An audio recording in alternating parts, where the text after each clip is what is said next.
15 મનપામાં ભાજપનો ભગવો લહેરાયા બાદ શહેરના નગરપતિ કોણ બનશે તેની ચર્ચાએ જોર પકડ્યું। 15 મહાનગરપાલિકાઓની ચૂંટણીમાં કેસરીઓ લહેરાયા બાદ હવે અહીં નગરપતિ કોણ બનશે તેને લઈને ચર્ચાઓએ જોર પકડ્યું।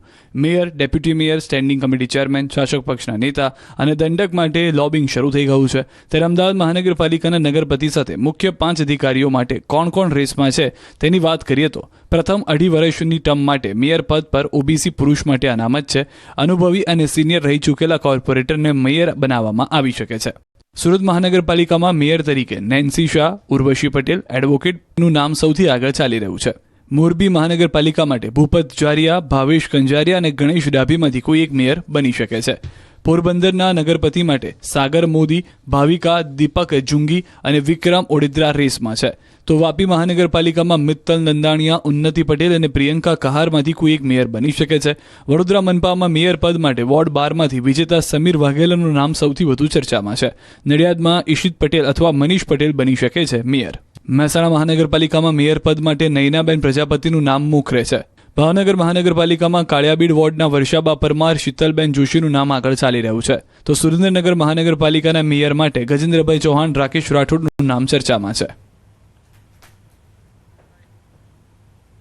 સ્થાનિક સ્વરાજ ચૂંટણી બાદ ઉમેદવારોને ખર્ચ હિસાબ માટે અલ્ટિમેટમ આપવામાં આવ્યું છે। ત્યારે 13 મે સુધી તમામ ખર્ચ વિગતો જમા કરાવવાનો આદેશ આપવામાં આવ્યો છે, જેમાં કોર્પોરેશન 9 લાખ, જિલ્લા પંચાયત 6 લાખ, તાલુકા પંચાયત 3 લાખની છે ખર્ચ મર્યાદા।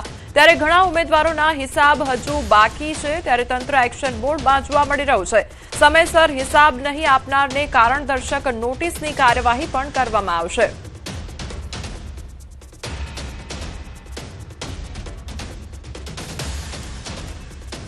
ભરૂચની ઝઘડિયા મેટ્રોપોલિટન કંપનીમાં મારામારી મામલે ચૈતર વસાવાએ પોલીસ પર પ્રહાર કર્યા છે। તેમણે કહ્યું કે પોલીસ લાજવાને બદલે હવે ગાજી રહી છે અને ચૂંટણીના પરિણામો બાદ મારા પર 3 ફરિયાદ નોંધવામાં આવી છે।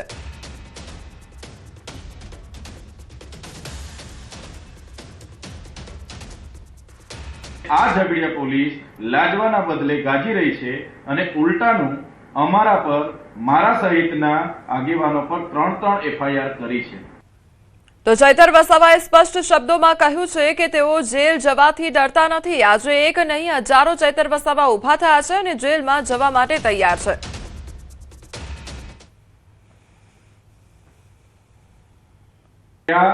ચૈતરભાઈને પર એફઆઈઆર કરો એટલે એ ડરશે, દબાશે અને પછી આગળની કાર્યવાહી બધી ઠપ થઈ જશે અને અમે કંપનીવાળાને બચાવી લઈશું। ત્યારે આજે એકલા ચૈતર વસાવા નથી, આજે બધા જ હજારો ચૈતર વસાવા અહીંયા ઉભા થયેલા છે। હજારો ચૈતર વસાવા જેલમાં બેસવા માટે તૈયાર છે અને અમે આવનારા દિવસોમાં તમામ કામદારોને પણ અપીલ કરીશું અને જ્યારે પણ અમારે જેલમાં જવું પડશે પૂરી તૈયારી સાથે જેલમાં જઈશું, જેલ પણ બેઠીશું, પણ અમારું કામ જે કામદારોને ન્યાય આપવાનું છે એક ન્યાય અમે આપીને રહીશું।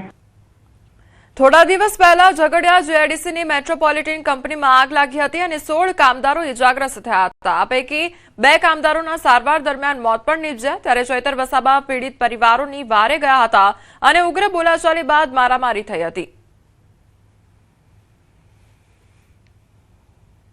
જૂનાગઢની સ્થાનિક ચૂંટણીના પરિણામો બાદ રાજીનામાનો દોર જોવા મળી રહ્યો છે। ભાજપ આગેવાને વિડીયો વાયરલ કર્યો અને જિલ્લા પંચાયતની બાંધકામ સમિતિના પૂર્વ ચેરમેન દિનેશ મૈત્રેએ વિડીયો વાયરલ કર્યો છે। ત્યારે વિડીયો વાયરલ કરી રાજીનામાની વાત કરવામાં આવી છે। આણંદપુરની રાજનીતિમાં ઉલટફેર જોવા મળ્યો છે। સરપંચ મેરામણભાઈ બંભવા આપશે રાજીનામું। ત્યારે દિનેશ મૈત્રે જાહેર જીવનમાંથી નિવૃત્તિની જાહેરાત કરી છે। કેવલભાઈ ચોવટિયા પણ નહીં લડે ચૂંટણી। લોકોના પ્રતિસાદથી નેતાઓ થયા છે નારાજ। હવે હોદ્દા વગર સેવા કરશે। હવેથી સંપર્ક કાર્યાલય પણ રહેશે બંધ અને વિડીયોમાં કહ્યું કે કામ કરવા છતાં ગામ લોકોને આઈડિયોલોજી ગમતી નથી। અમે નકામા છીએ, અમારાથી કામ થતા નથી।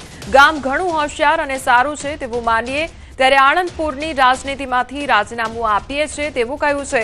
ડુંગરપુર જિલ્લા પંચાયત સીટ પર ભાજપની હાર બાદ આ વિડીયો બનાવ્યો છે। શ્રી કૃષ્ણ આણંદપુર વાસીઓ, આપ સૌને ખૂબ ખૂબ અભિનંદન અને આભાર અમને અમારી હેસિયત અને લાયકાત બતાવવા બદલ। કાલે ગામના સરપંચ મેરામણભાઈ ગોગોભાઈ બંધિયા રાજીનામું આપી દેશે. હું પણ જાહેર જીવનમાં ક્યારેય રાજનીતિમાં કોઈ પણ પ્રકારની દખલઅંદાજી કરીશ નહીં અને ભવિષ્યમાં કેવલભાઈ પણ ક્યારેય કોઈ સહકારી ક્ષેત્રની કોઈ ચૂંટણી લડશે નહીં. અમે અમારી પાર્ટીને વફાદાર છીએ. જેટલી મદદ થાય એટલી કોઈ પણ હોદ્દા લીધા વગર પાર્ટીને કરશું એવું હું તમને જાહેરમાં વચન આપું છું. અને આ ઓફિસ પણ કાલથી બંધ કરી દઈએ છીએ, કારણ કે એટલું બધું કરવા છતાં પણ ગામ લોકોને અમારી આઈડિયોલોજી ગમતી નથી. તો આથી સારું અમે કંઈ કરી શકીએ એમ હતા નહીં. એટલે જાહેર જીવનમાંથી અમે નકામા છીએ. અમારાથી કોઈ પ્રકારના કામ થતા નથી.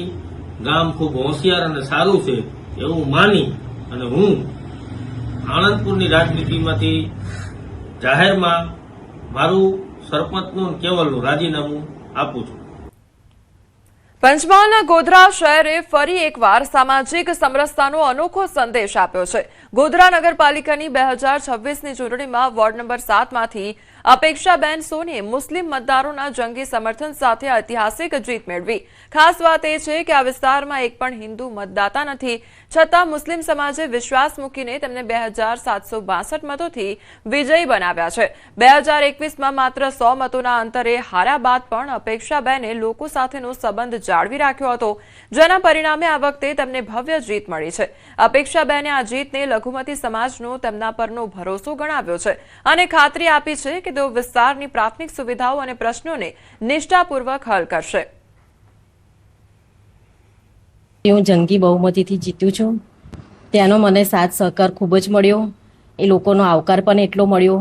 ત્યાં સાતપુર લોઢામાં પાણીની સમસ્યા બહુ જ છે. ત્યાં આગળ કચરો પછી ગટરની સમસ્યા છે, એનું અમે નિવારણ લાવીશું. મોહમ્મદી મલ્લામાં પણ બહુ પ્રોબ્લેમ છે, અમુક જગ્યાએ બી છે ખાસો બધો પ્રોબ્લેમ. એ બધો પ્રોબ્લેમ સોલ્વ કરીશું અમે લોકો. ત્યાં આગળ ડસ્ટની બહુ જ સમસ્યા છે, ત્યાં લાઇટની છે, ગટરોની છે, સાફ સફાઈ નથી. અને જે અન્ય કામ હશે અને જે બીજા બી હશે એના માટે હું મારા તન મનના ધનથી નગરપાલિકાની અંદર મારી બધી જ સેવાઓનું એમને બને એટલો બધો ઉત્સાહથી કામ કરી અને બધું જ પ્રેરણા પૂરી કરીશ. તો મુસ્લિમ મતદારોના જંગી સમર્થનનો આ મામલો અને ભવ્ય જીત પ્રાપ્ત થઈ છે. ત્યારે 2021માં જ નજીવી હાર પ્રાપ્ત થઈ હતી, ત્યારબાદ આ વખતે જીત પ્રાપ્ત થઈ છે. ભારતીય શેર બજારમાં આજે મોટો કડાકો જોવા મળ્યો છે. સેન્સેક્સમાં 900 થી વધુ પોઈન્ટનો ઘટાડો થયો છે, ત્યારે બેંક નિફ્ટીમાં 800 થી વધુ પોઈન્ટનો ઘટાડો નોંધાયો છે. મિડ કેપમાં પણ 750 થી વધુ પોઈન્ટનો કડાકો નોંધાયો છે. તો બ્રેન્ટ ક્રૂડ ઓઇલનો ભાવ $124 પાર પહોંચી ચૂક્યો છે.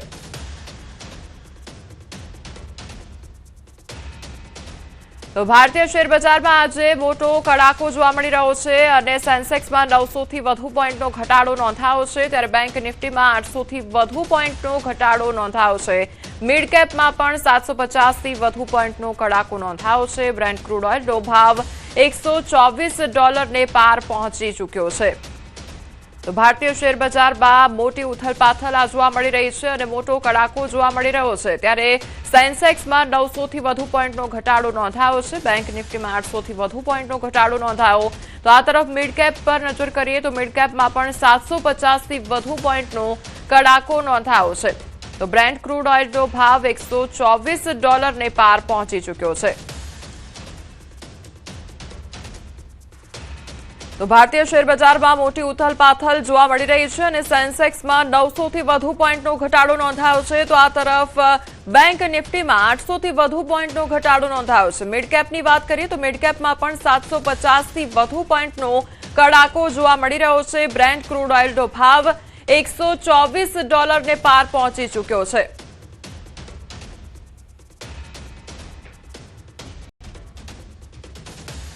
તો ભારતીય શેર બજારમાં આજે મોટી ઉથલપાથલ જોવા મળી રહી છે, મોટો કડાકો જોવા મળી રહ્યો છે. સેન્સેક્સમાં 900 થી વધુ પોઈન્ટનો ઘટાડો નોંધાયો છે. તો આ તરફ બેંક નિફ્ટીમાં 800 થી વધુ પોઈન્ટનો ઘટાડો નોંધાયો છે.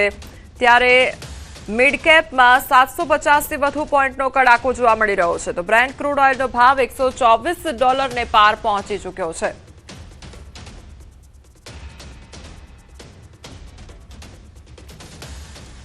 તો ભારતીય શેર બજારમાં મોટી ઉથલપાથલ જોવા મળી રહી છે અને મોટો કડાકો જોવા મળી રહ્યો છે. સેન્સેક્સમાં 900 થી વધુ પોઈન્ટનો ઘટાડો નોંધાયો છે.